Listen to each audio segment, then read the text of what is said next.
কি অদ্ভুত, যখন একটি ছেলের বয়স 0 থেকে 10, তখন তার বয়স কত জিজ্ঞাসা করা হয়।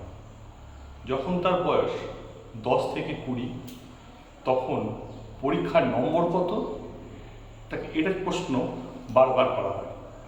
বয়স যখন 20 থেকে 30, তখন মাইনে কত 30 থেকে 40, ছেলে মেয়ে কত 40 থেকে যেই 50, তখন প্রশ্ন ব্যাংক ব্যালেন্স কত। আর 50 থেকে 60, বিপি কত, সুগার কত।